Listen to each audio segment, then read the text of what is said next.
بسم الله الرحمن الرحيم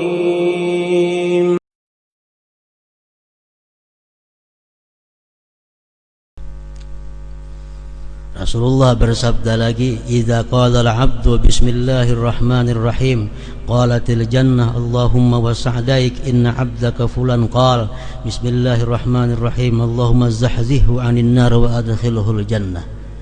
Bila kita mengucap bismillahirrahmanirrahim, surga berkata, ujar surga, "Wahai Tuhan, hamba Engkau Fulan bin Fulan mengucap bismillahirrahmanirrahim.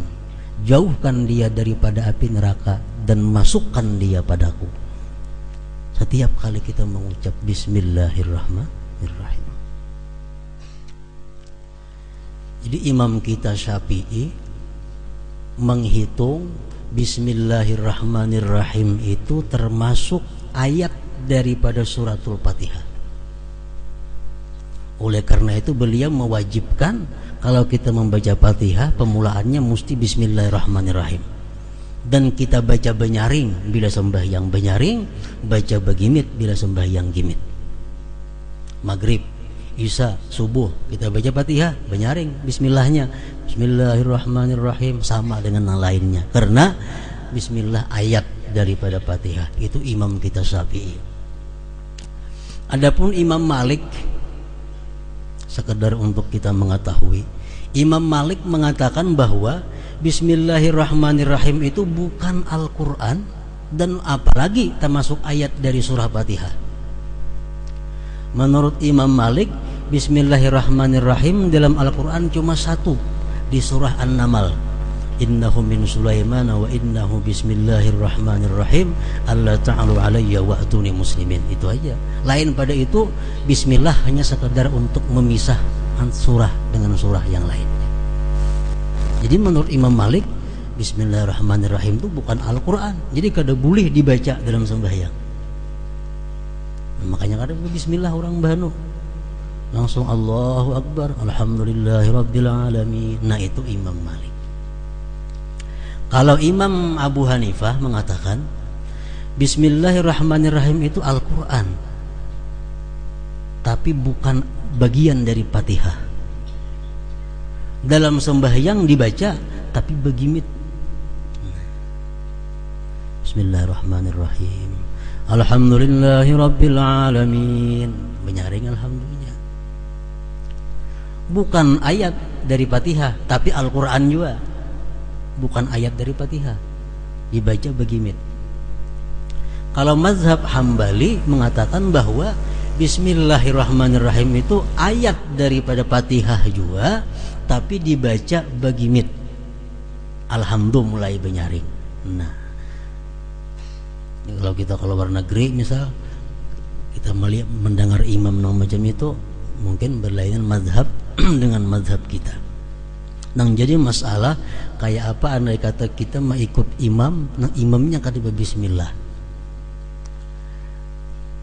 Misal kita berjalan ke daerah mana nang orangnya itu mazhab Malik. Mazhab Malik kada memberiakan membuat bismillah karena itu bukan Quran.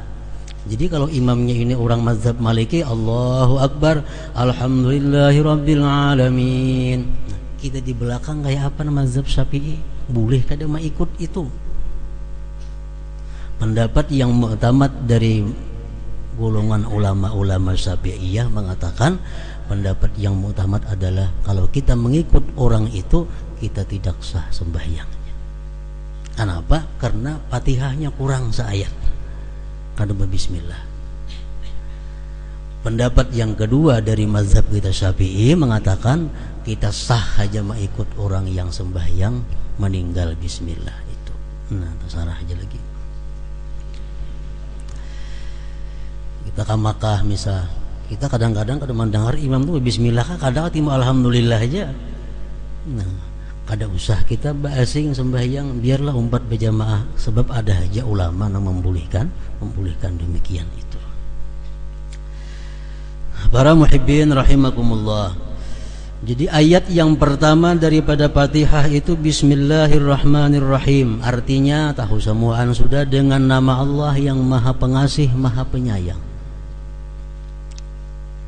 dalam kitab Nahwu setiap kali huruf jar bis bi itu mesti ada ta'alluqnya, hubungannya dengan nama Allah yang Maha Pengasih lagi Penyayang. Aqra'u, aku membaca. Atau dengan nama Allah yang Maha Pengasih lagi Penyayang, abtadi'u, aku mulai. Kalau kita hendak makan, bismillahirrahmanirrahim, dengan nama Allah yang Maha Pengasih Maha Penyayang, aku makan. Kalau kita hendak minum, bismillahirrahmanirrahim, asyrabu, dengan nama Allah Maha Pengasih Maha Penyayang, aku minum. Nah, jadi ada kalimat yang dibuang. Jadi waktu kita membaca bismillahirrahmanirrahim, dalam hati kita dengan nama Allah yang Maha Pengasih. Aqra'u, aku membaca, ini kalam Allah Subhanahu wa ta'ala. Artinya kita ini bisa membaca, kita ini bisa berdiri, kita ini bisa sembahyang dengan nama Allah yang Maha Pengasih lagi Maha Penyayang. Nah, itu bismillahirrahmanirrahim. Mengenai bismillahirrahmanirrahim ini banyak sabda-sabda Rasulullah yang menerangkan tentang bismillahirrahmanirrahim. Mulai dari hadis yang kualitasnya sahih sampai yang dhaif. Rasul bersabda, kullu amrin dzibalin la yubda'u fihi bi bismillahirrahmanirrahim fahuwa abtar. Tiap-tiap sesuatu perkara yang mulia yang tidak dimulai dengan bismillahirrahmanirrahim, maka perkara itu akan kurang berkah. Kita makan, kita kada bismillah, makanan kita kurang berkah. Kita minum, kita kada bismillahirrahmanirrahim, minuman kita kurang berkah.